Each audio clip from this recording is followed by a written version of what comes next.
Caríssimos irmãos e irmãs, a homilia de hoje chama as ovelhas bocós e os ladrões do aprisco. Você viu que é o quarto domingo da Páscoa. Todo quarto domingo da Páscoa é o domingo do Bom Pastor, sempre. A cada ano é lido um trecho desse Evangelho do Bom Pastor, capítulo 10 de São João.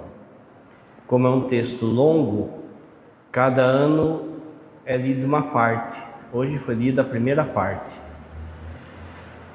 O pastoreio, a teologia do pastor, junto com a teologia do matrimônio, são as grandes duas teologias da Bíblia. O matrimônio entre Deus e a humanidade, entre Cristo e a Igreja, da primeira à última página está falando disso. E a segunda grande teologia que passa toda a Bíblia é a teologia do pastoreio. Deus que pastoreia e conduz o seu povo. O povo de Israel nasce numa circunstância de pastoreio, já com Abel, você se lembra? E depois passando pelos patriarcas. Era uma forma de renda dos pobres, mas era algo que estava enraizado na cultura hebraica, de forma que esses pastores, esses personagens, como o padre disse, Abel, Abraão, os filhos de Abraão, Gedeão, Davi e tantos que foram pastores, isso vai exercendo um certo poder em cima do povo. E isso é olhado de uma forma espiritual. Ele migra de uma forma concreta, substancial, trabalhista, para uma forma espiritual. E daí começa então a crescer uma teologia do pastoreio de Deus. Você viu no Salmo famoso, Senhor é meu pastor, nada me faltará. De forma que o povo de Israel começou a entender que desde cedo Deus não deixa o seu povo à míngua. Ele envia pastores, os patriarcas, os reis e os sacerdotes. Porém, ao longo do caminho, foi se perdendo a missão espiritual deste pastoreio, de modo especial na vida dos sacerdotes. O livro de Ezequiel, ele vem para corrigir os maus sacerdotes. Ele denuncia os maus sacerdotes. O livro de Ezequiel vai dizer que havia sacerdotes que estavam preocupados com eles só. E por conta disso, eles exploravam as ovelhas. O padre já disse, quanto mais o povo pecava, mais tinha que ter sacrifício no santuário, então mais entrava dinheiro. Se entrava dinheiro, porque o povo pecava, os sacerdotes não corrigiam o povo, então virou um ciclo, o povo peca, ninguém corrige, entra dinheiro. Alguns sacerdotes, eles buscavam as ovelhas que tinham dinheiro, as pessoas que tinham dinheiro, se beneficiavam desses contra as ovelhas fracas, contra os pobres, as órfãos, as viúvas. Então o profeta Ezequiel vai ser o grande denunciador disso e vai dizer que toda essa oferta, todo esse lã, toda essa gordura das ovelhas dava nojo em Deus, por conta que os sacerdotes não estavam fazendo a sua missão de pastores. O Papa Francisco, ele tem um exame de consciência para nós padres a partir disso. E ele escreveu uma frase famosa que nós padres temos que ter o cheiro das ovelhas. Estar junto das ovelhas. Só que lá no Antigo Testamento, Deus vendo essa situação, ele faz uma promessa. Ele diz assim, eu vendo a situação do meu povo e vendo a situação dos meus pastores, então hoje eu faço uma promessa. Eu mesmo irei pastorear o meu povo. Eu mesmo vou conduzir o meu povo. E aí, como o padre disse, vem todo um texto de promessa desse cuidado de Deus, o salmo de hoje, de modo especial. Jesus se apresenta então como o bom pastor. No grego, a palavra kalos significa tanto bom quanto belo. Quando Jesus então se autoproclama o bom pastor, ele está dizendo que eu sou o pastor que o Pai prometeu. Eu vou conduzir o povo para verdadeiras pastagens. Diferente do que as pessoas pensam, a profissão de pastor não era uma profissão fácil. A gente olha às vezes os quadros, a gente vê a pessoa, num gramado, junto com as ovelhas ali, numa situação quase idílica. Não era. Era uma profissão difícil e para os pobres. Por que era uma profissão difícil? Porque o verdadeiro pastor, por muitas e muitas vezes, tem que se colocar a sua vida em risco pelo seu rebanho. Havia o perigo de ladrões, dos animais, e havia a falsidade do mercenário. Vejam, a maior parte dos pastores eram pessoas pobres. Um ou outro conseguia crescer. Esses que conseguiam crescer, eles construíam apriscos, que era no fundo um local murado, cercado, para colocar o rebanho. Essas pessoas, para ter um aprisco, ela tem que ter uma certa posse. Os outros pastores, o que eles faziam?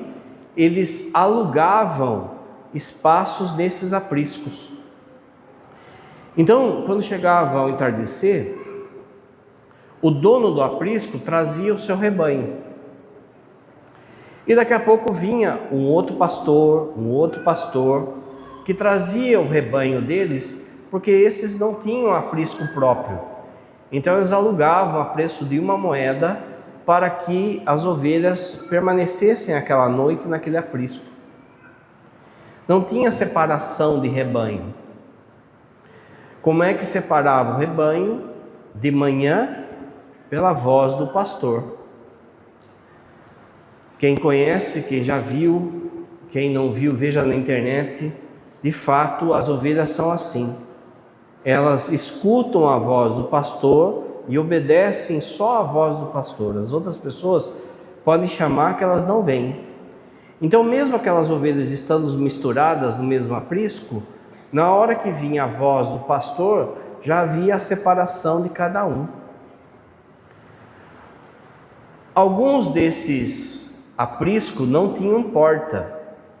Então, os pastores dormiam no vão da porta para proteger dos animais e ladrões, e também ficava ali como uma espécie de guarda. O cajado do pastor, ele tinha a função de, primeiro, ir chuchando os lugares para ver se havia lugar de pasto bom, de água boa. Também, quando uma ovelha desgarrava do redil, ele pegava pelo cangote, pegava pelo pescoço a ovelha e trazia de volta. E para defesa, na luta contra os animais e na luta contra os ladrões. Não é à toa que os bispos usam então aquele báculo, sinal desse pastoreio, que protege, que corrige e que defende o redil, a diocese. Quando chegava, às vezes acontecia de esses que progrediam, além de ter redil, de conseguir fazer um redil, alguns que se destacavam, eles também conseguiam ter rebanhos grandes. Então o que acontecia? Ele contratava um personagem para ajudar a cuidar do rebanho. Então vamos supor que ele tinha um rebanho muito grande, que ele não conseguia pastorear tudo. Ele contratava alguém a preço também de uma moeda para pastorear o seu rebanho. Continuava dele, mas a preço de uma moeda era um funcionário. Esse funcionário era chamado de mercenário. Mercenário porque ele era alguém contratado. Agora que hoje mercenário virou alguém que faz as coisas por interesse. Mas veja que interessante. O pastor, o verdadeiro pastor, ele sabia que o alimento da sua família, a condução da sua família, dependia das ovelhas. Então, se houvesse algum tipo de perigo, animais, ladrões, ele enfrentava aquilo, porque estava em risco a sua família, a alimentação da sua família. O mercenário não. O mercenário, ele estava trabalhando ali por causa de uma moeda. Ele não ia colocar a sua vida em risco por conta da ovelha do outro. Ele não via colocar a sua vida em risco em troca de uma moeda. Então, quando havia algum perigo, o mercenário fugia. É por isso que Jesus é o bom pastor. Ele dá a sua vida pelas ovelhas. Ele morre pelas ovelhas. Uma outra coisa que você precisa saber é a bocosice das ovelhas, que daí se parece muito conosco. A ovelha é um animal profundamente bocó, que não sabe se virar sozinha. Não sabe se virar sozinho. Algumas coisas para você entender. Primeiro, o pelo, a lã da ovelha tem que estar sempre tosquiada. É a coisa mais cara que tem da ovelha, mas ela tem que estar sempre tosquiada, senão começa a dar nó e começa a machucar a ovelha. Aqui vale como se fossem as virtudes que Deus nos dá. São os nossos maiores bens que a gente tem, mas se bobear, vira orgulho, vira soberba e começa a machucar. Uma outra coisa que acontece com a ovelha é que quando ela tomba, ela não consegue desvirar sozinha. Sabe que nem tatu-bola, que é esse tatuzinho de jardim? Ela não consegue virar sozinha. Assim como nós, quando a gente cai, a gente não consegue se levantar sozinho. Outra situação, a ovelha, ela é profundamente seguidora das outras, a ponto de que se uma cai no desfiladeiro, as outras vão tudo junto, tudo bocó. Como a gente que é doido para ir no vácuo da turma, a gente é doido para ir seguir as pessoas, mesmo que aquele segmento leve a gente à morte. Veja as amizades, as más amizades, aonde que nos levam. Veja, por exemplo, um jovem, um adolescente, que por muitas vezes ele não faz certas coisas sozinho, mas quando está com a turma, aí pega fogo, aí faz. Os amigos ficam cutucando: você não vai beber? Agora sua mulher que manda no você? Agora você virou crente, agora você é padre, não sei o que, e vai a turma lá, bebe, se droga para agradar as outras ovelhas. Todo mundo indo no desfiladeiro junto. Outra coisa, outro cuidado que tem que ter com a ovelha. O pastor, ele tem que estar sempre ungindo com óleo a cabeça da ovelha e os ouvidos.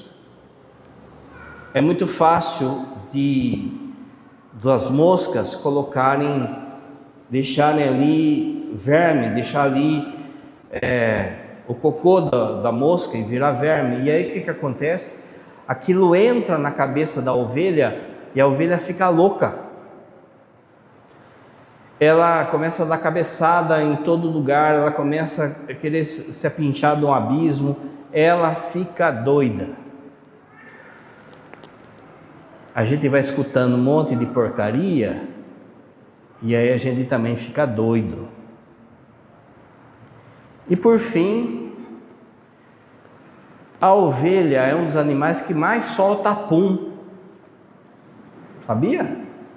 Olha, Padineia, Globo Rural.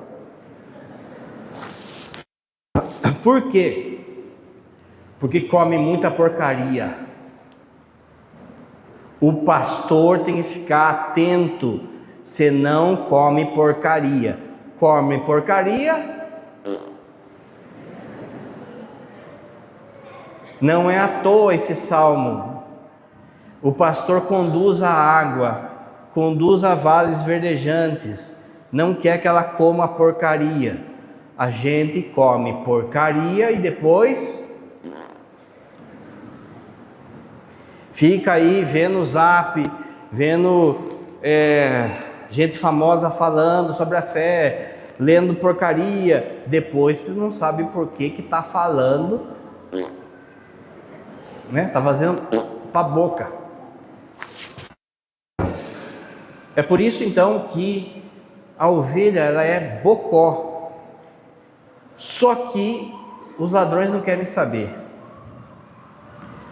Nós, como ovelhas, a primeira coisa que tem que entender é isso, que eu sou bocó. Se eu quero me colocar como esperto, aí é que a gente vai cair. Vira e mexe, a gente vê pessoas querendo dar de malandro, mas acaba sendo bocó. Quantas e quantas pessoas que a gente atende que caem em golpe, que caem em promessas de dinheiro fácil, de sexo fácil, mas no fundo são ovelhinhas bocós. A primeira coisa que você tem que pensar é o seguinte: eu sou uma ovelha bocó.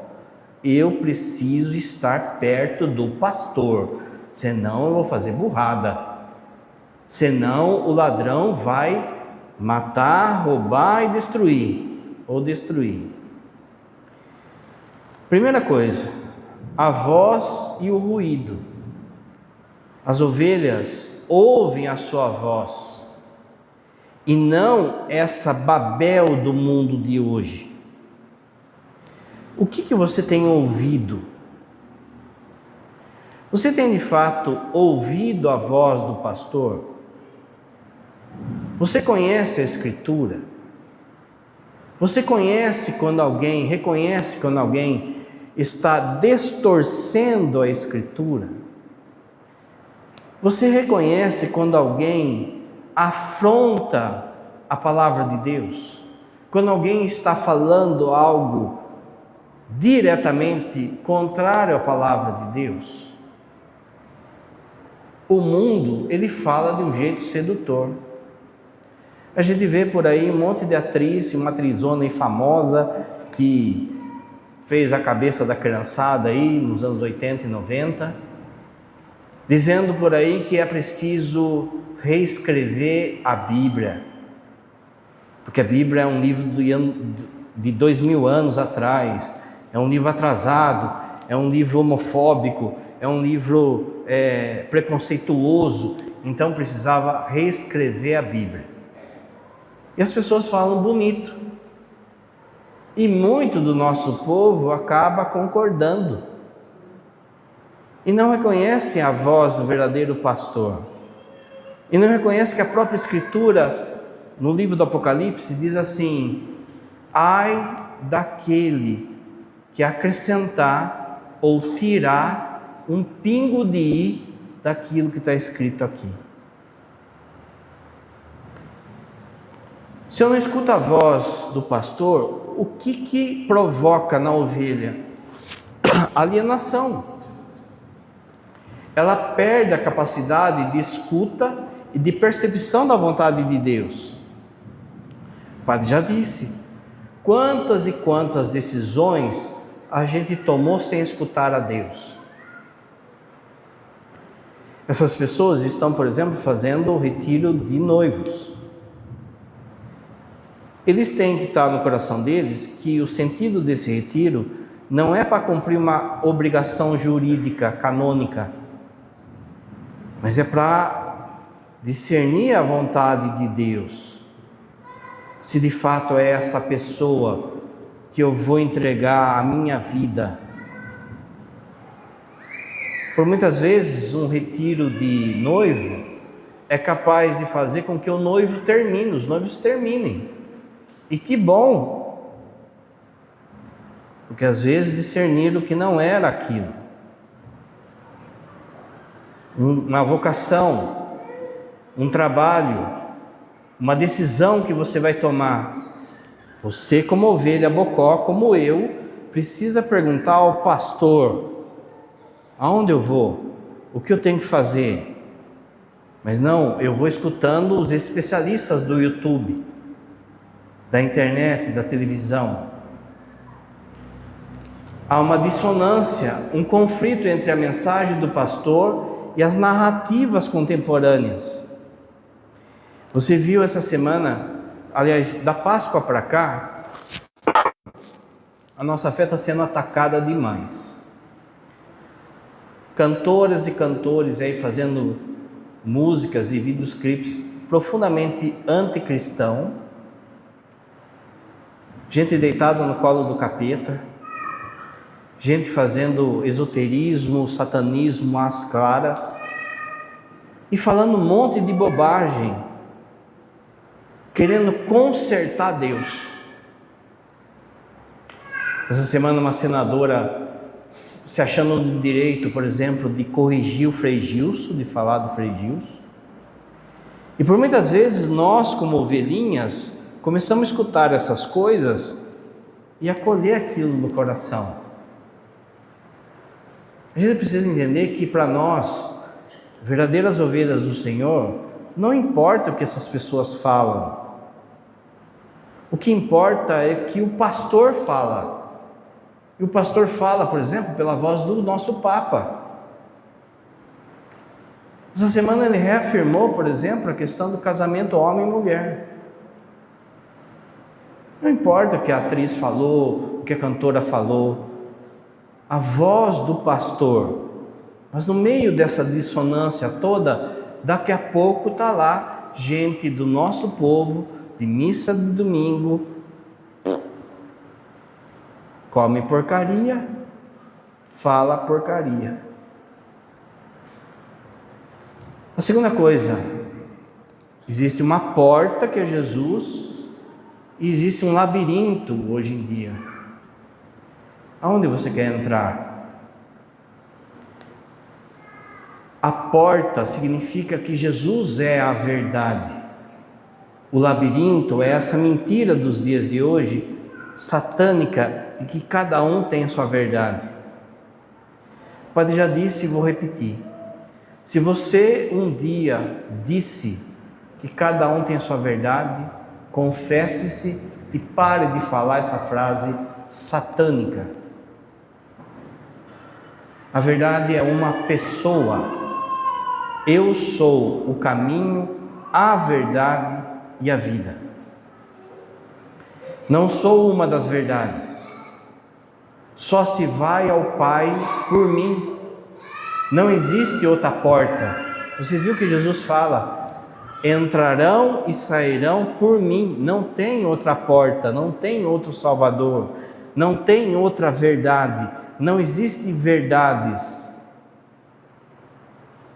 Mas o mundo de hoje consumiu o povo de tal forma que, de novo, mesmo dentro da igreja, tem gente falando assim: ah, mas isso aí é a sua verdade. Ovelhinha boba.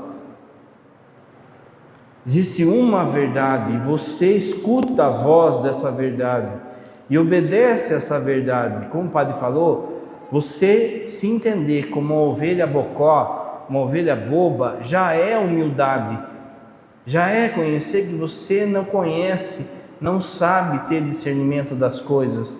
Então você precisa da voz do pastor.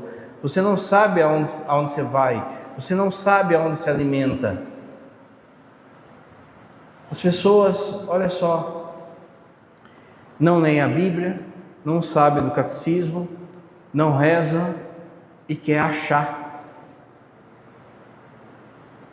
Olha, eu sou católico, nunca leio a Bíblia, não sei do catecismo, não rezo, mas eu acho que devia liberar o aborto. Eu acho que devia fazer assim. Eu acho que o padre devia casar. Eu acho que a igreja devia fazer tal coisa. Eu acho. E o pastor? O que o pastor fala? É isso que o pastor fala? Para de entrar nesse achômetro de ovelha boba e escuta a voz da verdade que é dele. Esse relativismo, ele leva a uma outra desgraça, que é a amoralidade. A amoralidade não é simplesmente não ter pecado, mas sou eu que decido o que é pecado ou não. Quantas e quantas pessoas, infelizmente até padres, que chegam e falam assim: tal coisa não é mais pecado, tal coisa eu acho que não é pecado. Mas a autoridade foi dada para você, ao padre, de falar, de desabonar, de falar: olha, a partir de agora, não, isso aí não é mais pecado? Não é. A voz do pastor. Lembra, Jesus fala: nem um pingo de i passará daquilo que eu falo. O Espírito Santo não é esquizofrênico, ele não fala um negócio lá no tempo dos apóstolos e depois fala outro agora. Padre, olha, agora está muito difícil o casamento, é muito difícil a fidelidade no casamento. Meus irmãos, nunca foi fácil. Os apóstolos chegam para Jesus e falam assim: se for assim é melhor não casar. Já no tempo de Jesus não é fácil, mas o fato de não ser fácil não desabona a verdade. Não é fácil você ser verdadeiro, ser sincero, não é fácil você ter que rezar, não é fácil você abrir mão do seu tempo e vir na igreja, mas é a voz do pastor. A voz do pastor sabe o que é melhor para mim e não eu. Como o padre disse, eu vou sendo influenciado pelas pessoas, pela mídia, pela minha própria autossuficiência e começo a querer consertar a voz do pastor. Terceira coisa, há uma luta entre a vida que Cristo quer dar às ovelhas e a cultura de morte dos nossos dias. A cultura de morte, ela começa num negócio na filosofia que chama niilismo. Niilismo é uma tendência ao nada, que de tal forma, de alguma forma, espirrou em nós. As pessoas, por exemplo, não conseguem mais se alegrar pelo dom da vida. A vida se tornou um peso. Muitos filósofos do século passado diziam assim que a grande questão da vida é: me mato ou não?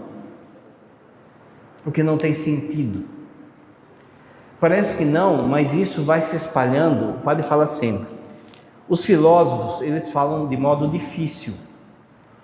Só que aquilo é mastigado através das artes, música, filme, novela, escultura.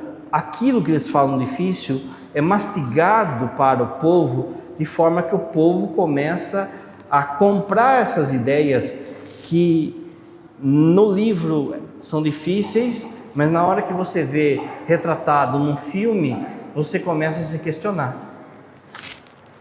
Por exemplo, o niilismo, ele é muito propagado por uma frase do tipo: curta a sua vida. Você não sabe o que tem depois. Aproveite seu dia. E se você morrer e acabou? Pelo menos você curtiu. Olha, os jovens, se não vivem isso, olhe quantas pessoas vivendo isso, numa a alienação de que não tem nada depois, que não vai ter juízo, que não tem Deus, que não tem julgamento, que tudo é nada. Então, aproveite seu dia. Carpe diem. Tem filme retratando isso. E eles colocam de uma forma toda romantizada que as pessoas começam a comprar aquilo. As pessoas começam a viver como se não houvesse amanhã, como se não houvesse juízo. Vira e mexe, a gente vê um artista, alguém falando assim: não, eu não me arrependo de nada do que eu fiz. Como assim, gente? Você tem que olhar para a sua história e reconhecer que tem muita burrada que você fez e que você não quer fazer de novo. Tem muita gente que vai dizendo assim que eu não carrego culpa. Gente, a culpa é um modo de nos proteger de fazer burrada. A culpa deve fazer com que a gente não repita erros. Mas as pessoas vão e querem viver esse nada. Nada tem valor. As pessoas, veja, não tem valor mais. Sua vida não vale nada. Sua vida não vale o seu tênis, não vale o seu celular, sua vida. A vida de um filho não vale nada. As pessoas abandonam o filho. Mães abandonam o filho aí na sarjeta, em caixa de sapato. Esse niilismo que traz uma angústia tremenda. Se eu perguntar assim para você, levanta a mão quem se sente cansado, angustiado, com desejo de morte, com desejo de sumir, com desejo... Eu ia passar vergonha, porque vocês são filhos de Deus, vocês estão procurando a Deus. Mas se eu perguntasse isso, a grande maior parte da igreja ia levantar a mão. Não consegue ver a vida que Deus trouxe, não consegue ver do que Deus te livrou. Estão preocupados com o carpe diem, o aproveite o dia. Estão preocupados com bens materiais, com a profissão, com o salário, com a saúde. E daí como não sai como quer, eu me sinto angustiado, depressivo, ansioso. Quanta gente é ansiosa. A ansiedade, ela tem a raiz no nada. Eu passo a noite inteira pensando, e se, querendo conversar com nada. Não existe esse se. Muita coisa que você ficou ansioso, se preocupou, nem aconteceu, porque era nada. Mas mesmo assim estava lá roubando a minha paz, roubando o meu questionamento contra Deus. E eu não sou capaz de perceber a alegria do agora, do hoje, de estar em família, de estar com saúde, de estar trabalhando, de estar na igreja, de estar... Eu não consigo. É sempre eu quero mais, eu quero mais, eu quero mais. Ou eu não quero estar aqui, eu quero estar em outro lugar. Toda esse niilismo gera a cultura de morte, presente na nossa vida aí a toda hora. O aborto, evitar filhos, as famílias têm medo de ter filhos. Cultura de morte, eutanásia, suicídio, pornografia, drogas, bebida, violência doméstica, escravidão, exploração do trabalho. Uma cultura de morte que vai massificando a nossa cabeça através de filmes, de novela, de livros, de ideias, de conceitos. E agora a morte para nós se tornou algo normalizado, normativo. Não espanta mais. O pastor e a crise de identidade do seu rebanho. Ele chama suas ovelhas pelo nome. Meus irmãos, o padre já disse e vou repetir. O seu nome é uma vocação. Vocar em latim significa chamar. Deus te chamou pelo nome à vida.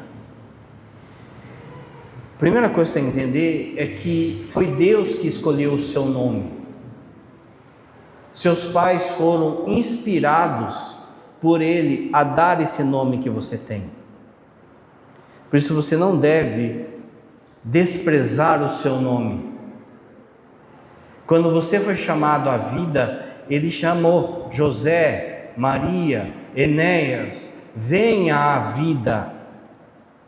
Quando você foi resgatado pelo batismo, foi chamado o seu nome. Eu te batizo, fulano e tal. Fala o nome da pessoa. No dia do nosso juízo, no dia que você entrar no céu, Deus vai abrir o livro da vida e vai chamar você pelo seu nome. E mesmo, por exemplo, que haja um monte de Marias, por exemplo, quando Ele falar Maria e for você, você vai saber, porque é o modo único dele pronunciar o seu nome. Você lembra quando Jesus chama Maria Madalena? Ela reconhece na hora que Ele chama pelo nome. Então, mesmo você tendo o nome repetido, e todos nós vamos ter nome repetido, você vai saber que agora sou eu, não é a outra, não é o outro. O seu nome é uma vocação. Mas há uma crise de identidade hoje, na questão, já começa do nome. Se eu, por exemplo, não aceito o meu nome, se eu fomento mudanças de nome, quanta gente que não se aceita e vai mudando o seu nome, não só porque acha feio, mas por conta de um monte de ideologias. Como é que vai ser no dia do juízo, quando Deus o chamar pelo seu nome verdadeiro e não pelo seu nome fantasia, no quartel pelo seu nome de guerra, mas pelo seu nome, por aquilo que você é? Há uma quebra de identidade. Quem assistiu um filme chamado Fragmentado, o cara tinha 26 personalidades dentro dele. No fundo, essa não aceitação do nome é uma fragmentação entre o que você é e o que Deus te chama. Eu não me aceito, não aceito o meu corpo, não aceito as minhas limitações, não aceito porque eu sou gordo, porque eu sou magro, porque eu tenho olho assim, olho assado, não aceito porque eu sou brasileiro, não aceito porque eu nasci assim, não aceito isso, não aceito meu nome, não aceito minha família, não pedi para nascer. É uma pessoa fragmentada. Quando Deus chamar o seu nome, a pessoa não vai reconhecer, não vai chamar com o nome fantasia, com o seu apelido. Você não vai ser chamado Zé, vem aqui. Quando Deus nos chama pelo nome, um reconhecimento de ser ovelha e Ele ser o nosso pastor. Como o Padre disse, é Ele que vai nos conduzir a verdadeiras pastagens. Mas quando eu não escuto o meu nome, eu quero ir nas pastagens que me convém, e aí de novo vai comer porcaria. Uma outra coisa que acontece, que questiona essa questão do nosso nome, é o entendimento, às vezes, de se ver como massa.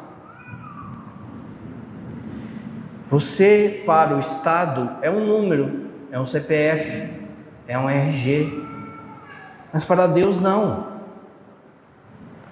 Quando nós olhamos a história da salvação, e o padre fala assim, Deus salvou o mundo, há um perigo da gente cair num negócio que chama universal na filosofia. Mundo não tem rosto. Quando eu falo, por exemplo, a torcida do Flamengo não tem rosto, é uma massa. Para Deus você não é uma massa, você é uma pessoa. Aquilo que o padre sempre fala, quando você vem na missa e escuta a palavra, essa palavra é dirigida para você. As pessoas chegam assim e falam assim no final da missa, nossa padre, a homilia hoje foi para mim. Não, todo dia ela é para você, A palavra todo dia é para você. Ela é dirigida, porque para Deus você não é massa, você é uma pessoa que trouxe nessa noite a sua história, a sua canseira, o seu desgaste, e Deus tem uma palavra para você, porque você é uma pessoa que Ele ama, e não uma massa, um número, um RG.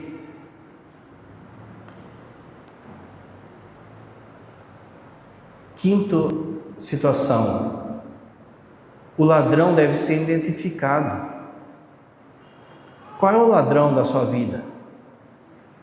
O que está roubando você de ser ovelha do verdadeiro pastor? O ladrão, ele vem para matar, roubar e destruir sua vida. Pensa um pouco. O que tem feito isso na sua vida? O meu orgulho, o meu vício na pornografia, a bebida, a raiva, o dinheiro, os bens materiais, o vício em jogo. O que tem matado? O que tem roubado? A imanência, o olhar puramente material das coisas. Semana passada, a outra, foi primeira comunhão das crianças da catequese. 150 crianças. Se você colocar 4 pessoas em cada família, olha o tanto que dá de gente. Cadê essas crianças, gente?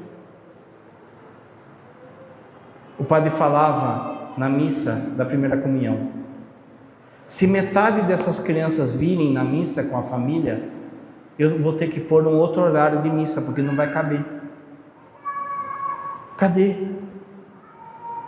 E a gente fala, mas o olhar é puramente material. Quanto esforço você está tendo com as coisas materiais e deixando de lado aquilo que verdadeiramente importa? Quanto tempo tem o gasto em televisão, internet, ficar com o dedinho assim no Instagram lá, de uma pegadinha a outra, de uma briga de política a outra, de acidente de carro, quanta coisa inútil, apenas imanente, olhando as coisas aqui. Sabe o que o Lula falou, sabe o que o Bolsonaro falou, sabe o quanto o Neymar ganha, sabe, mas não é capaz de falar quais são os 4 evangelistas. Não é capaz de achar o Gênesis na Bíblia. Faz mais de ano que não reza um terço. Faz mais de ano que não confessa. Mas sou uma pessoa boa, não mato e não roubo. O inferno está cheio de gente que não matou e não roubou. A idolatria, a substituição de Deus por ídolos modernos.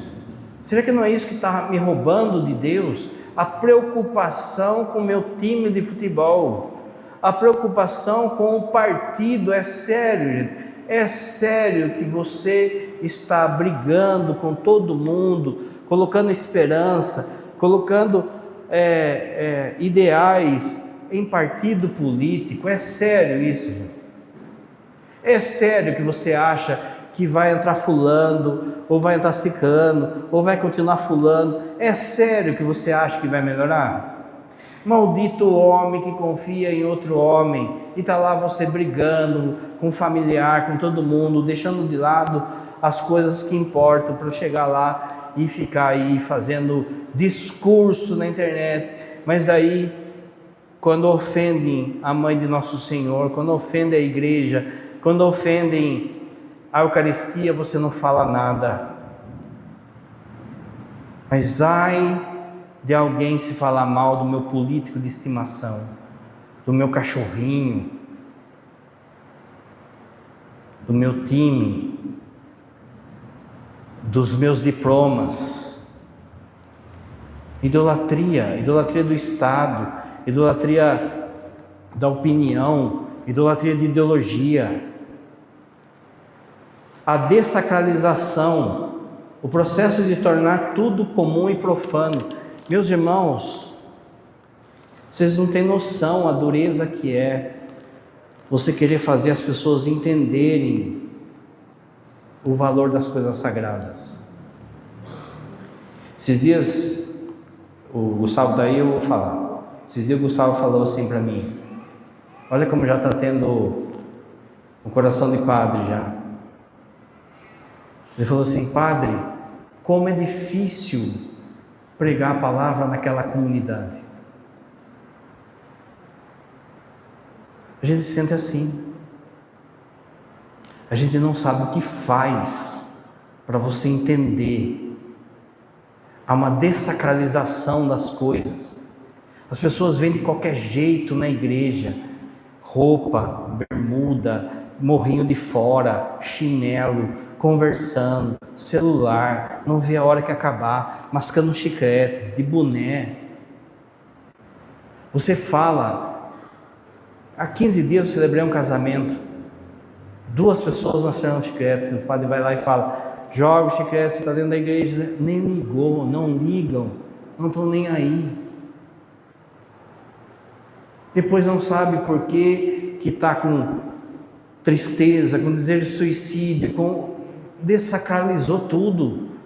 Você está entrando na casa de Deus, esse espaço é sagrado, gente. Esse chão que você pisa, ele é consagrado a Deus. Eu vou chamar você um dia que tiver um possesso de verdade.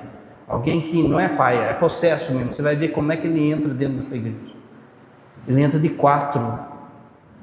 Ele não consegue pisar nesse ambiente. E a gente trata esse ambiente de qualquer forma, a Eucaristia de qualquer forma, as pessoas comungam de qualquer jeito, as pessoas não prestam atenção na palavra. Jesus está falando, eu não estou dando bola, eu estou saindo tomar água, eu estou saindo fazer as coisas, eu fico conversando. Aquele monte de gente que às vezes fica lá fora, conversando, batendo papo. A gente não sabe o que faz como padre para fazer com que você entenda a sacralização das coisas, o respeito, a limpeza com as coisas, a organização, o bem celebrar, tudo isso sacraliza a nossa alma e faz com que a gente tenha link com as coisas de Deus. A gente vai tratando tudo de qualquer jeito. Daqui a pouco, cadê fulano? Ah, foi para outra religião. É lógico, nunca teve aqui. Abra seu ouvido que o padre vai falar. A igreja nunca perdeu um fiel. Todo mundo que foi embora era infiel. Quem sabe o que acontece aqui, não larga. Sexta-feira, Jesus falava assim: quem não comer da minha carne, não terá parte comigo. As pessoas abandonam isso aqui em troca de promessas vazias de dinheiro, de depressão, de emoções. Ah, mas eu fui lá, eu chorei, eu me senti emocionado. Aqui nem dava bola, aqui nem abria a Bíblia. Aí foi você para onde? Aí fica aí querendo corrigir a igreja. Olha esse negócio de imagem e idolatria. Olha esse negócio de Nossa Senhora e idolatria. 2000 anos que tem a igreja. Aí chegou um cara iluminado que vai corrigir tudo. Parabéns, vamos seguir o cara. Eu não, eu vou seguir o pastor. O ladrão dentro de casa, ele pula dentro do aprisco e rouba a sua família na sua cara. A entrada sorrateira de valores anticristãos dentro de casa. Meus irmãos, você que é pai e mãe, seja pastor da sua casa, seja sentinela, desconfie. Ah, você não confia em mim? Não confio. Eu não confio em mim, vou confiar no meu filho, na minha filha? Desconfie, fique em cima. O que está vendo na internet? O que está assistindo? O que está... Você acha que o seu filho, 14, 15 anos, está vendo galinha pintadinha no YouTube? É tudo quanto é porcaria. Pornografia, satanismo.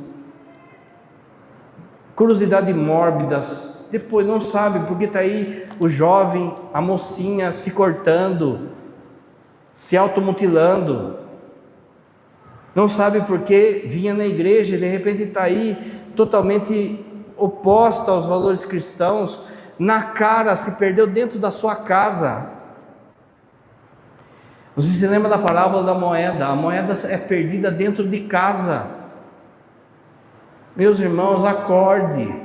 O ladrão está pulando no aprisco e você não está vendo. Por quê? Porque eu estou preocupado com se o Neymar vai para a Copa ou não. Eu estou preocupado com o dinheiro. Eu estou preocupado com churrasco no final de semana e perdendo a família, perdendo a casa. Segredo no casamento. Meus irmãos, segredo no casamento é segredo com o diabo. Por que tem senha no seu celular que a sua esposa não pode saber? Por quê? O que tem lá que não pode saber? Se eu escolher 3 caras aqui agora e falar assim, passa o celular para mim ver. Pai, está quebrado. Acabou a bateria.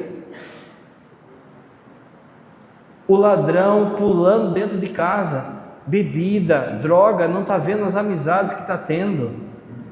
Brincadeirinha, fica até de noite lá no conversa do Zap, conversa não sei o que. Minha amiga, que amiga, gente? Amiga do cônjuge é outro cônjuge. O padre falava semana passada. Vai dar BO. Pulando, o ladrão pulando dentro de casa. Há uma desagregação, a quebra dos vínculos afetivos que sustentam a unidade do lar. O pai e a mãe já não sabem exercer a sua missão.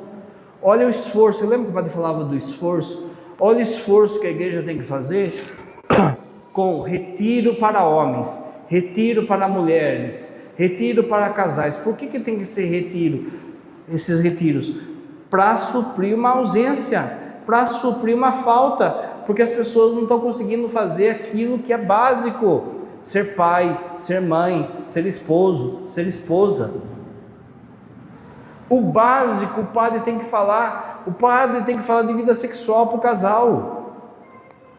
O padre tem que falar de perdão. O padre tem que falar, eu não sou casado, mas a gente tem que falar. Por quê? Porque estão falhando no básico, no corrigir os filhos, no modo como corrige os filhos. As crianças hoje, com essa montoeira de casal separado, veja, lugar de criança é com o pai e com a mãe. Mas esse monte de casal separado, daí fica a criança de joguete. Lembra aquele brinquedo que você pegava e fazia assim, ó? E a bolinha ia para lá, ia para cá, a criança fica assim. E aí não tem limite. Um monte de ideias que vão escutando do mundo, da forma como você deve educar o seu filho, em vez de escutar a palavra, escutar o pastor. Não, vamos escutar a psicóloga, a não sei quem do Instagram lá, colocando um monte de coisa na cabeça que muitas vezes vão sendo contrários à fé católica. Mas se eu mesmo como pai e mãe não estou formado, o ladrão está roubando a sua casa na sua cara, na sua barba, e você nem reza. Como é que você manda um filho para a escola sem ter vida de oração, gente? O lugar que mais se passa droga, o lugar que mais aprende promiscuidade, tem sido a escola. E você manda o seu filho, sua filha para lá sem oração, sem um mínimo de proteção. Manda seu marido, a sua esposa para o trabalho, para o mercado de trabalho, sem oração. Olha como a gente é uma ovelha ingênua, ovelha boba, bobinha, achando que todo mundo lá fora quer o céu, todo mundo quer ir para o céu, todo mundo é bom. Tem gente que escolheu o mal. Tem gente que quer o mal seu e da sua família simplesmente porque quer. Você não fez nada, ele simplesmente quer o seu mal. mas eu sou uma ovelha da Barbie, da Poliana. Tudo é maravilhoso. E por fim, o aprisco, que é a igreja contra o individualismo. A gente está cada vez mais está aparecendo um tipo de espiritualidade profundamente orgulhosa, em que não depende de ninguém, que não cria vínculo. Deixa eu dizer para você, encontre a sua paróquia. Encontre a sua paróquia. Não fica pulando de galho em galho, querendo achar a paróquia perfeita, o padre perfeito. Você é soberbo quando está fazendo isso. Está cheio de católicozinho hoje, que fica pulando de galho em galho, querendo uma espiritualidade, ele e Deus só. E aí é só o padre não falar algo que lhe agrada, ou a comunidade pisar no dedão dele, ele já pula para outra comunidade, e pula para outra comunidade. É um soberbo, ele não tem aprisco, ele não sabe conviver como ovelha, ele não sabe perdoar. Eu acredito muito mais numa espiritualidade de fritar pastel do que muito véu que tem por aí. Muita gente que só fica ciscando de um lugar para outro. Aí você fala assim, olha, precisa de catequista, precisa de gente para puxar o banco, precisa de gente para lavar banheiro. Não posso, eu tenho 6 terços para rezar. Não acredito nessa espiritualidade. Está cheio, gente que não se envolve, gente que não tem aprisco. Crie raiz. Ache uma paróquia para você. Ache uma paróquia para você trabalhar, suar, errar, perdoar. Você não foi feito ovelha sozinho. Você está num rebanho, e no rebanho você aprende. No rebanho você tem que baixar sua bola. No rebanho você tem que admitir erro. No rebanho você pede perdão. No rebanho você corrige. Não existe espiritualidade eu e Deus, mas tem uns caboclinhos aí hoje, numa soberba espiritual, que parece que não está nem na 7ª morada, já está na 8ª morada, já passou Santa Teresa. Um monte de gente sem vínculo paroquial. Os padres passam, você pode ter apreço por um padre, mas você não pode virar seguidor do padre. Os padres passam, Jesus permanece, a paróquia permanece. Cria vínculo. Você de novo, apreço é uma coisa, seguidor não presta. Por quê? Porque só há um pastor, e o pastor não é o Padre Enéas, não é o Padre Juversi, não é o Dom Arnaldo. O pastor é nosso Senhor Jesus Cristo. Mas você precisa aprender que Deus o formou como paróquia São José, por exemplo. E entra a caminhada, vai, sai, rusga. É uma ovelha que quer dar chifrada na outra, que quer morder a outra, que não sei o quê. Mas é assim que Deus nos fez. Está cheio de gente que se acha perfeito e não quer se misturar com as ovelhas do Senhor. É pastor de si mesmo. Crie vínculo, crie trabalho. O que eu estou fazendo na igreja? Será que não tem um serviço na igreja que dá para mim fazer? Será que eu não posso chegar mais cedo e pelo menos alinhar os bancos? Será que eu não posso chegar mais cedo e ver, olha, não tem água, não tem copo. Olha, eu sei trocar essa lâmpada. Olha, está precisando de catequista. Olha, será que não tem aonde eu me encaixe? Ou eu sou uma ovelha que quer viver a minha fé sozinho? Vai para o buraco sozinho. Crê em Deus Pai Todo-Poderoso,